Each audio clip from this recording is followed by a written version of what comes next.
Makaba ilma afura qulqullu waaqa tokko amiin. Anis waaqayyoon nan waammadha innis ana jalaawaati. Faarsaa 34 lakkoofsa 4.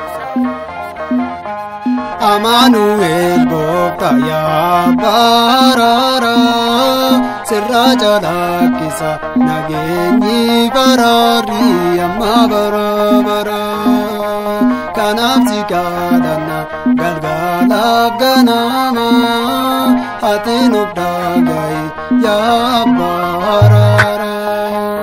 Amanuel Gooftaa yaa barara sirra jalakisa nageenyi barari amma bara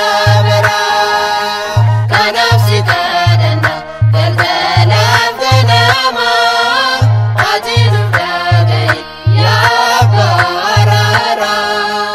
Amanuel Gooftaa yaa barara sirra jalakisa nageenyi barari amma bara kanaaf si kadhanna galgala ganama ati nuuf dhaga'i yaa barara.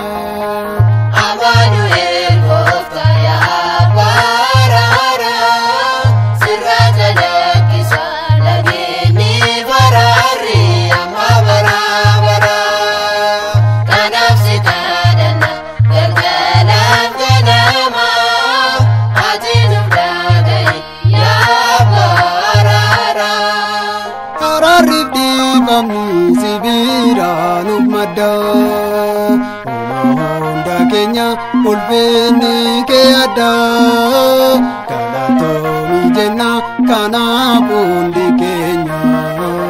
Amanuel Gooftaa waaqa addunyaa mara galatoomii jenna kanaaf hundi keenya. Amanuel Gooftaa waaqa addunyaa mara. Amanuel Gooftaa yaa barara sirra jalakisa nageenyi barari amma bara kanaaf si kadhanna galgala ganama ati nuuf dhaga'i yaa barara. Abidda dhaamsuudhaaf ati bishaan hin baattu mootii moototaati eenyuun hin dorfamtu. Akkas nu jaalatte maaliin gatii baasna ormaa kee waaqa koo akkamiin deebisna.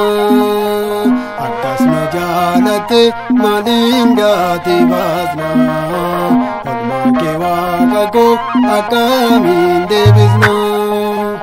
Amanuel Gooftaa yaa barara sirra jalakisa nageenyi barari amma bara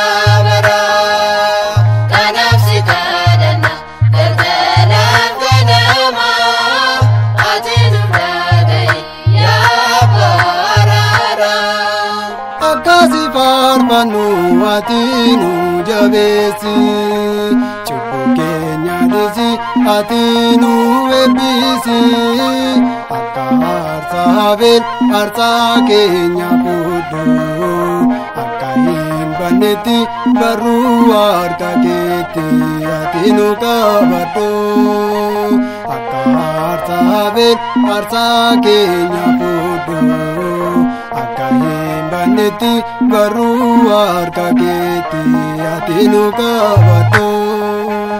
Amanuel Gooftaa yaa barara sirra jalakisa nageenyi barari amma bara kanaaf si kadhanna galgala ganama ati nuuf dhaga'i yaa barara.